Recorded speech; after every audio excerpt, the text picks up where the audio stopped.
Hello students, I am Maniket and welcome back to IGCSE on Fingertips. Today we are going to cover part 2 of the number system and the topic for today is accuracy and bounds. Now, what do you mean by accuracy?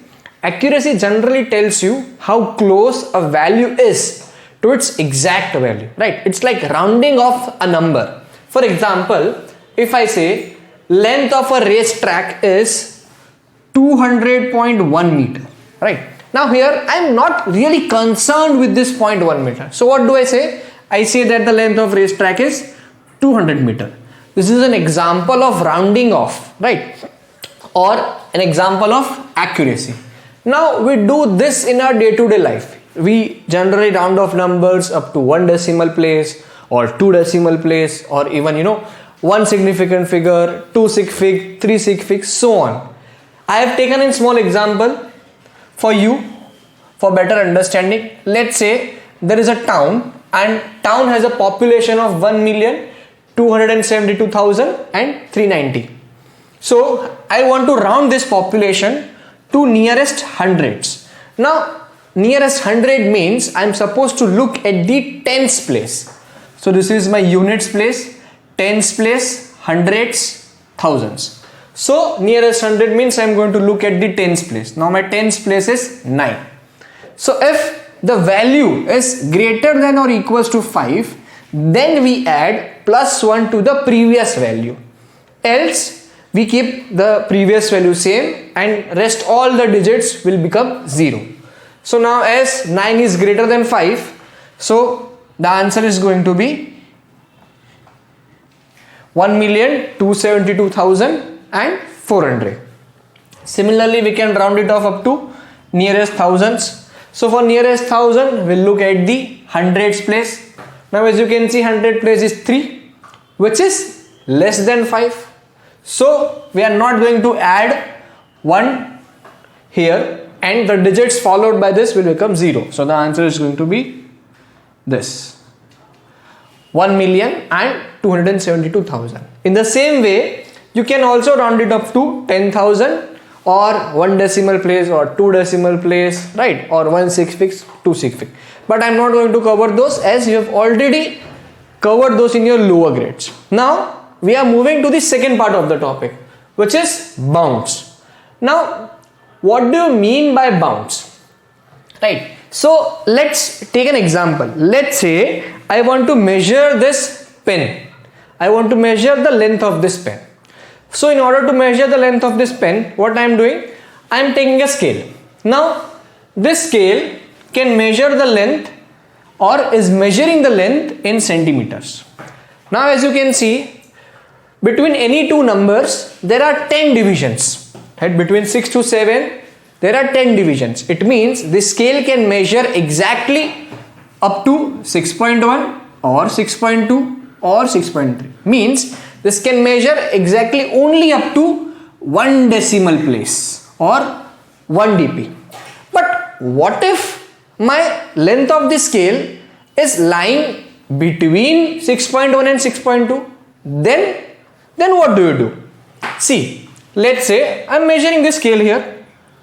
Or sorry, not scale, I am measuring this pen over here, and as you can see, the pen is lying, or the length of the pen is lying somewhere between 2.4 and 2.5. So it is lying between 2.4 and 2.5. So now what we can conclude or what we can say is the length of this pen is more than 2.4 and it is less than 2.5. So you can see here we have applied a bound over here, right? So this I can say is my lower bound. Lower bound generally means the lowest possible value or the least possible value. And this is my upper bound. Upper bound means the highest possible value or the maximum possible value. Okay. So beyond, our value or the length of this scale cannot exceed above 2.5 or it cannot go below 2.4, right? Let's take an example. In order to understand better, let's take one more example. Dimensions of a rectangle are given below. the length of a rectangle is 24.2 centimeter and its breadth is 17.8 centimeter. Both of them are correct to nearest whole number. Find the area of the rectangle when the length and breadth are corrected to nearest whole number. Now nearest whole number. Now nearest whole number means we are supposed to find out the smallest whole number possible. Now what is the smallest whole number possible? The smallest whole number possible is 1, not 0, because 0 has no value until you add 1 or any number before it. So the smallest whole number possible is 1. Now this 1 we are going to divide into two parts, because half of the part will go into upper bound and half will go into lower bound. So 1 divided by 2 is 0.5. So now my dimensions of length, are going to be, let me just rewrite it here, 1 upon 2, which is 0.5. So my dimensions of the length are going to be 24.2 plus 0.5 and 24.2 minus 0.5. So this is 24.7 and this is 23.7. Now you see, if you subtract the value of upper bound from lower bound, you'll get 1, which is the nearest whole number. Similarly, dimensions of breadth will also change. If this is my length, If this is my length, then my dimensions of breadth are going to be 17.8 plus 0.5, which is 18.3, and 17.8 minus 0.5, which is 17.3. Now I am supposed to measure area. So my area is going to be the formula of area is length into breadth. So if I want to measure the upper bound of area, then I'll have to take upper bound of length as well as upper bound of breadth, which is 24.7 into 18.3. This is going to be my upper bound of area, and lower bound of area is going to be 23.7 into 17.3. This is going to be my lower bound of area, right? So I'm not doing calculations. I hope you can do it. This was applying bound up to nearest whole number.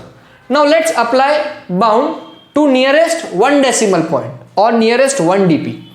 See, I'll rewrite the dimensions of length and breadth once again.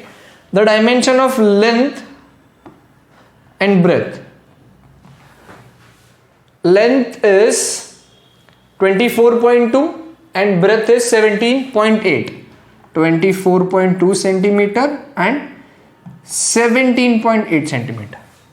Now we are supposed to find upper bound and lower bound of area when the length and breadth are rounded to nearest 1 dp. Now nearest 1 dp means 1 decimal place.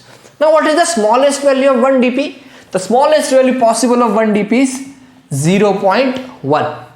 So in the same way, we'll divide 0.1 by 2, we'll get 0.05. Now we'll add 0.05 in the dimensions of length and subtract 0.05. When we'll add, we'll get the upper bound. When we'll subtract, we'll get the lower bound. So 24.2 plus 0.05 is going to be 24.25, and 24.2 minus 0.05 is going to be 24.15. Similarly, 17.85 and 17.75. Now, if you subtract the value of upper bound minus lower bound, you'll get 0.1. Right? So, this was our nearest 1 dp. Now, similarly, I have to find area. The formula of area is length into breadth. When I'll multiply these values, I'll get upper bound of area, and when I'll multiply these values, I'll get lower bound of area. Let's take one more example. Here the bound is up to nearest 1 mm. I am rewriting the dimensions once again. The dimensions of length was 24.2 centimeter and dimensions of breadth were 17.8 centimeter. Pardon me if the dimensions are incorrect. So now our rounding off is up to nearest mm. See, you have to make sure what the unit is.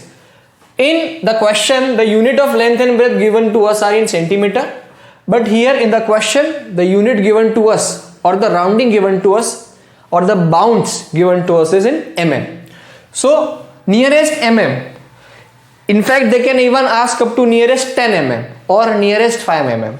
So nearest 1 mm means we are going to divide this by 2, which is 0.5 mm. Right. Now this is in centimeter, this is in millimeter. So we'll have to convert this mm into centimeter.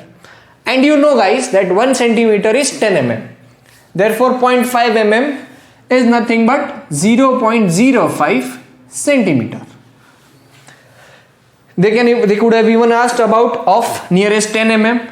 If nearest 10 mm was given, then 10 divided by 2, which is 5, right? And 5 mm in centimeter is going to be 0.5 centimeter. Now we'll do the same thing. We'll add 0.05 in length, subtract 0.05 in breadth. We'll get the upper bound. Add 17.8 with 0.05 to get upper bound and subtract to get lower bound, and then find the area. Okay, I think this is the same as 1 dp. So let's take one more example. Right, let's take one more example. Let's say a formula is given to us. Speed is equals to distance upon time. Distance is 7.6 meter and time is 0.23 seconds. Now if find upper bound of speed when distance and time both are correct to nearest whole number. First let us take an example of nearest whole number, right? Or if we have done nearest whole number, then let's do nearest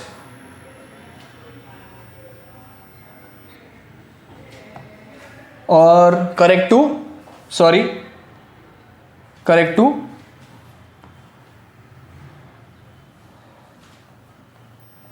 2 dp, right? Correct to 2 dp. Now the smallest value possible of 2 dp is, or 2 decimal place is 0.01. Now what we'll do, we'll divide 0.01 by 2, which is 0.005. Okay, so now the upper bound of distance and time. For upper bound of distance, we'll add 7.6 plus 0.005, which is 7.605. We'll subtract 7.6 minus 0.005, which is 7.595.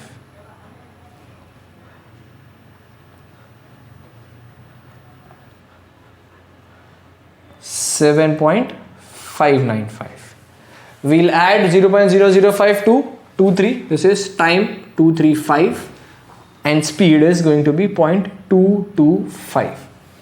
Now we are supposed to find upper bound of speed. Now speed is equals to distance upon time. Now what do you mean by upper bound of speed? If we want to know upper bound means the maximum value possible of speed. So for that we'll have to take upper bound of distance but lower bound of time. Why lower bound of time? Because we want to find the maximum value possible of speed. Now as you can see here, time is inversely proportional to speed. As time increases, speed decreases. but as time decreases, speed increases. So we are going to take upper bound of distance but lower bound of time. So my speed is going to be 7.605 divided by 0.225. Kindly make sure that you follow this logic in case of division and subtraction. See, this is a division, distance upon time. Same logic you have to follow in case of subtraction also. So for the numerator you will take upper bound, and for denominator you will take lower bound. Whatever you get the answer, this is going to be my value of speed.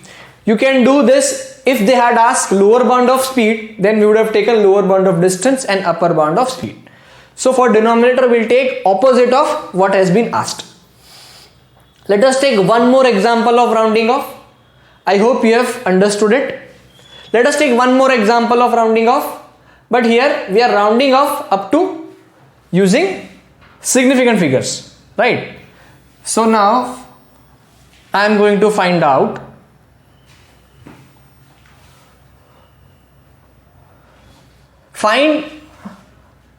this time let's find out lower bound. Find lower bound of speed when distance and time are correct to 2SF or are correct to two significant figures, right? So what is the value of distance? 7.6. Now here we are supposed to round off up to 2 sig fig. So let us find out how many significant figures are there in distance. This is my first significant figure. This is my second significant figure. So my second significant figure is on first decimal place. So my distance round off is going to be of 0.1, or it is going to be of 1 dp. So 0.1 divided by 2, which is 0.05. Similarly for time, what is the value of time? Time is 0.23 seconds. Now for time, you can see this is my first significant figure, this is my second significant figure. So my second significant figure comes at second decimal place, or I can write this as 0.01. So 0.01 divided by 2, 0.005. So now the dimensions of distance, upper bound is going to be 7.6 plus 0.05, lower bound is going to be 7.6 minus 0.5. For time, upper bound is going to be 0.23 plus 0.005 and lower bound is going to be 0.23 minus 0.005. Now in this question we have to find lower bound of speed. So speed is equals to distance upon time. We have to find lower bound of speed. So we will take lower bound of distance and upper bound of time. Lower bound of distance and upper bound of time. In this way you will get your answer, speed in meter per second. This is the end of the topic. The questions which I had taken were from previous year boards. The values would have been little bit different, but such kinds of questions are repeatedly asked in your boards. Let us know how was the video for you. Also, if you find difficulty in any of the topic, please tell us in the comment box below and we'll prepare a video on that. Hope you have enjoyed. Bye bye.